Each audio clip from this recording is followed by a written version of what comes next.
Hello friends, welcome to channel stock and trade. बात करेंगे एक आईपीओ के बारे में जो कि स्टार्ट होने वाला है 9 फरवरी से। इसकी स्टार्टिंग 9 फरवरी से होगी। लास्ट डेट इसकी रहने वाली 13 फरवरी की। तो उसी के बारे में अप्लाई करना चाहिए या नहीं करना चाहिए। तो चलिए शुरू करते हैं वीडियो को। लेकिन इससे पहले अगर आपने अभी भी हमारे चैनल को सब्सक्राइब नहीं किया तो प्लीज़ चैनल को सब्सक्राइब कर दीजिए, वीडियो को लाइक कर दीजिए। देखिए, मार्केट में जो कंपनी का आईपीओ आने वाला है उसका नाम है lead reclaim rubber scrap recycling unit. यानी कि बेसिकली कंपनी के नाम से ही क्लियर है हमें कि मार्केट में जो कंपनी ये काम करती है वो काम करती है रबर की रिसाइकलिंग का। कंपनी रबर की रिसाइकलिंग करती है, जो कि वेस्ट रबर होता है उसको रिसाइकल करके दोबारा प्रोसेसिंग का काम करती है, जो कि एक अपने आप में बहुत ही यूनिक काम है मार्केट में।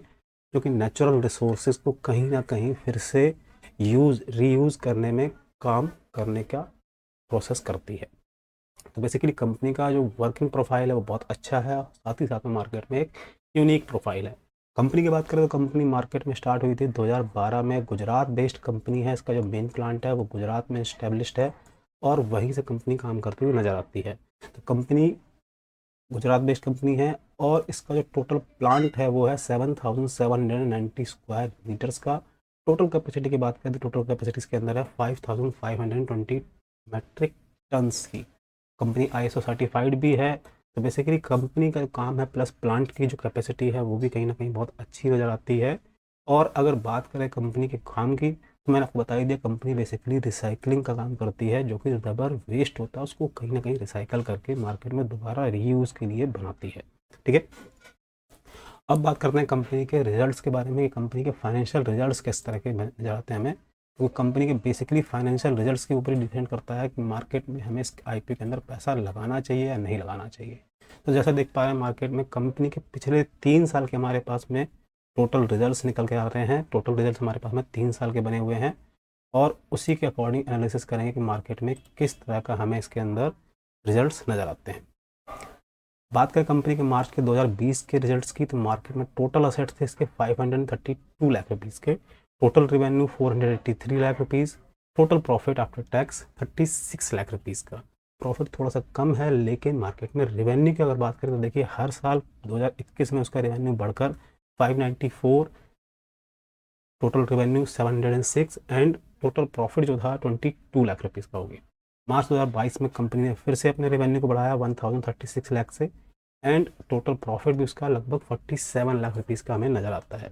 इस साल की बात करें तो लास्ट ईयर के हाफ ईयर के रिजल्ट हमारे पास में आ गए। सितंबर 2022 तक कंपनी ने टोटल रेवेन्यू जनरेट किया था लगभग 500 लाख रुपीज़ का एंड टोटल प्रॉफिट जो कि कंपनी का था 35 लाख रुपीज़ का कंपनी ने टोटल प्रॉफिट भी जनरेट कर लिया था। तो ओवरऑल अगर बात करें तो कंपनी के रेवेन्यू हर साल देखिए बढ़कर नज़र आ रहे हैं। बीच में 1 साल का सिर्फ डिप था जिसमें मार्केट में इस साल में प्रॉफिट थोड़ा सा कम हुआ था। बेसिकली यहाँ पर सिर्फ प्रॉफिट कम हुआ, रेवेन्यू बढ़कर आया था लेकिन सिर्फ प्रॉफिट कम हुआ है। और उसके बाद में देखिए हर साल कंसिस्टेंटली प्रॉफिट भी कंपनी के ग्रो होकर ही नज़र आ रहे हैं। कंपनी के प्रॉफिट पे भी कोई इम्पैक्ट नज़र नहीं आता। बात करें टोटल बोरिंग्स की तो कंपनी ने टोटल बोरिंग्स भी अपनी हर साल में रिड्यूस करी है। सबसे पहले साल में थी 377 लाख रुपीज़ की, जो कि मार्च 2020 की थी। उसके बाद मार्च 21 में 394 लाख, फिर 269 लाख एंड 271 लाख रुपीज़। तो लगभग कंपनी ने ओवरऑल अगर बात करें तो कंपनी ने अपने बोरिंग्स को भी रिड्यूस किया, साथ ही साथ में अपनी कंपनी के ना कहीं प्रॉफिट को भी इंक्रीज़ करके दिखाया है। प्रॉफिट इंक्रीज़ होना और साथ में बोरोइंग्स को रिड्यूस करना मार्केट में एक अच्छा रिजल्ट माना जाता है कि कंपनी अपने काम में अच्छा है, प्लस मार्केट में उसके काम की वैल्यू भी बढ़ रही है और साथ ही साथ में उसके फाइनेंशियल पोजीशंस को भी अच्छा खासा दिखाता है कि मार्केट में पोजीशंस अच्छी हैं। ठीक है, तो अब बात करते हैं मार्केट में इसके डेट्स के बारे में कि डेट्स किस तरह से रहने वाली हमारे पास में। तो मार्केट में डेट्स जो आने वाली हैं वो बेसिकली है 9 फरवरी से इस आईपीओ की बिडिंग स्टार्ट हो जाएगी। 9 फरवरी लिस्टिंग डेट नहीं दे रखी है और लास्ट डेट जो मार्केट में रहने वाली है इसकी आईपीओ की वो लगभग 13 फरवरी है। यानी कि 9 से लेकर 13 फरवरी तक आप इस आईपीओ के अंदर अप्लाई कर सकते हैं। वो यहाँ पे लिखी हुई भी है। 9 फरवरी से लेके 13 फरवरी तक आप इस आईपीओ के अंदर एप्लीकेशन लगा सकते हैं। बात करें कंपनी के शेयर प्राइस की तो शेयर प्राइस की वैल्यू होने वाली है 10 रुपीज़ पर शेयर फेस वैल्यू है। लेकिन ये आपको मिलेगा प्रीमियम के अंदर। तो 10 रुपीज़ प्लस 15 रुपीज़ का मार्केट में कंपनी अपने प्रीमियम मांग रही है अपने शेयर्स पे। तो टोटल प्राइस बनता है 25 रुपीज़ पर शेयर। यानी कि मार्केट में अगर आपको इसके अंदर एप्लीकेशन लगानी है तो 25 रुपीज़ शेयर के लिए आपको एक शेयर लेने के लिए 25 रुपीज़ के अंदर देने होंगे। तो बेसिकली कंपनी अपने प्रीमियम पे इशू कर रही है। लॉट साइज़ की बात करें तो कंपनी का लॉट साइज़ रहने वाला है 6000 शेयर्स, यानी कि मिनिमम आपको 6000 शेयर्स के लिए एप्लीकेशन लगानी होगी। तो बेसिकली अगर इस कंपनी के अंदर आपको अप्लाई करना है और आईपीओ की एप्लीकेशन लगानी है तो लगभग आपको 25 इंटू 6000 शेयर्स का एप्लीकेशन लगाना है, तो लगभग आपको 1.5 लाख रुपए का इन्वेस्टमेंट एक आईपीओ के लिए करना पड़ेगा। एक आईपीओ एप्लीकेशन फॉर्म भरने के लिए आपको लगभग 1.5 लाख रुपए का फंड होना चाहिए, तभी आप इसके अंदर एप्लीकेशन लगा सकते हैं। बात करें कंपनी की इशू साइज़ की तो 19,50,000 शेयर्स मार्केट से इशू होने वाले हैं और जिसका टोटल कैपिटल बनता है 4.88 करोड़ का। यानी कि कंपनी जो बेसिकली डिमांड कर रही है मार्केट से वो 4.88 करोड़ के मार्केट में कैपिटल को रेज करने के लिए डिमांड करती हुई नजर आती है।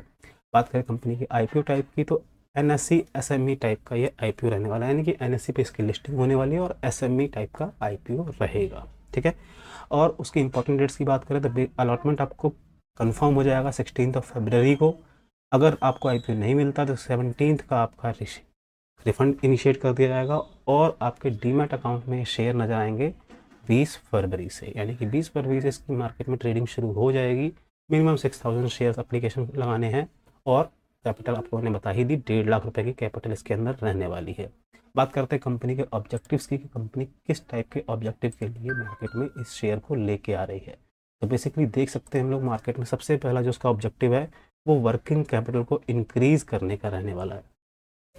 कंपनी बेसिकली इस आईपीओ से अपनी वर्किंग कैपिटल को इंक्रीज करना चाहती है और साथ ही साथ में purchase of plant and machinery for the manufacturing facility, यानी कि कंपनी दो पर्पज से मार्केट में आईपीओ को लेके आ रही है। पहला जो उसका पर्पज है वो है वर्किंग कैपिटल का, वर्किंग कैपिटल को इंक्रीज करना चाहती है, और दूसरा इसका पर्पज है प्लांट एंड मशीनरी को परचेज करने का, यानी कि प्लांट एंड मशीनरी की कैपेसिटी को ये इंक्रीज करना चाहती है।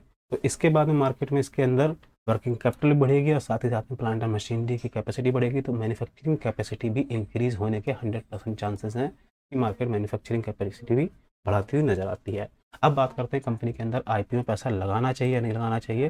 तो बेसिकली कंपनी के अंदर जिस तरह के मुझे फाइनेंशियल्स नज़र आते हैं, फाइनेंशियल्स के अकॉर्डिंग कंपनी स्ट्रांग है, साथ ही साथ बोरिंग्स के हिसाब से भी कंपनी वाइबल है। बोरिंग्स मार्केट में रिड्यूस करी है हर साल में इसने। तो बेसिकली कंपनी के अंदर अगर मेरी राय माने तो मार्केट में 1.5 लाख रुपए लगाने का आपको स्कोप मिलता है। मिनिमम मैक्सिमम आप इतना ही लगा सकते हैं, यानी कि एक रिटेलर मैक्सिमम एक लॉट में एप्लीकेशन लगा सकता है। तो बेसिकली कंपनी के अंदर जो रिजल्ट्स नजर आते हैं वो एक स्ट्रॉन्ग रिजल्ट हैं और कंपनी अपने आप में एक यूनिक मैन्युफैक्चरिंग करती है, मार्केट में एक अच्छा खासा काम है। तो बेसिकली इस कंपनी के अंदर आप एप्लीकेशन लगा सकते हैं, यानी कि आपको अप्लाई करना चाहिए और इसके अंदर आपको लिस्टिंग के दिन पे रिजल्ट्स में 15 से 20% तक का प्रॉफिट लिस्टिंग गेन आपको मिल सकता है। तो बेसिकली जो लोग इस इन्वेस्टमेंट के साथ में पैसा लगाना चाहते हैं वो मार्केट में लगा सकते हैं। लगभग 15 से 20% तक का आपको लिस्टिंग गेन होता हुआ नज़र आएगा। लिस्टिंग गेन लगभग आपको 15 से 20% तक का दिखता है। जिस दिन मार्केट में लिस्ट होगा उसी दिन इसके प्राइस आपको 15 से 20% तक बढ़ के नज़र आ सकते हैं और उसके बाद में अगर आप चाहें तो लॉन्ग टर्म के लिए इसको होल्ड कर सकते हैं। बट मेरी राय में आपको लिस्टिंग गेन वाले दिन ही मार्केट से एग्जिट कर लेना चाहिए। लगभग 1.5 लाख के ऊपर अगर आपको 15 से 20% तक का लिस्टिंग गेन मिलता है तो किसी भी लिहाज से गलत नहीं है। 20% का प्रॉफिट एक दिन के लिए आपके लिए बहुत अच्छा गेन माना जाता है और उसके बाद अगर आप चाहें तो इसको मार्केट में कंटिन्यू कर सकते हैं। शॉर्ट टर्म या फिर रिस्की ट्रेडर जो है वो मार्केट में लिस्टिंग गेन के दिन ही प्रॉफिट बुक करके मार्केट से एग्जिट कर सकते हैं। अब प्रॉब्लम क्या आती है? प्रॉब्लम ये आती है कि मार्केट में जो रिटेल ट्रेडर है वो इतनी कैपेसिटी में होल्ड नहीं कर सकता। कुछ लोग होल्ड नहीं कर सकते, तो बेसिकली उनको बता दूं कि आपको लिस्टिंग गेन के दिन निकलना चाहिए। रीज़न, आप 6000 से कम के लॉट में ट्रेड नहीं कर सकते। इसमें ऐसा नहीं हो सकता कि आप 6000 में से आप 4000 को बुक कर लिया और 2000 को रिमेनिंग कैपेसिटी को आपने होल्ड कर लिया। ऐसा बिल्कुल नहीं है, यानी कि आपको 6000 अगर शेयर्स मिले हैं तो लिस्टिंग के दिन आपको 6000 शेयर्स बेचने भी पड़ेंगे। अगर आपको होल्ड करने हैं तो पूरे के पूरे शेयर्स को ही होल्ड कर सकते हैं। तो बेसिकली लिस्टिंग गेन के हिसाब से मेरे लिए शेयर बहुत अच्छा है। आईपीओ में आपको एप्लीकेशन लगानी चाहिए और अगर आप रिस्की ट्रेडर हैं तो इसको होल्ड भी कर सकते हैं लंबे टाइम के लिए। आपको अच्छे खासे रिटर्न्स के साथ में ये शेयर लिस्ट होता हुआ नज़र आ सकता है। उम्मीद करता हूँ वीडियो पसंद आई होगी। पसंद आए तो प्लीज़ चैनल को सब्सक्राइब कर दीजिए, वीडियो को लाइक कर दीजिए।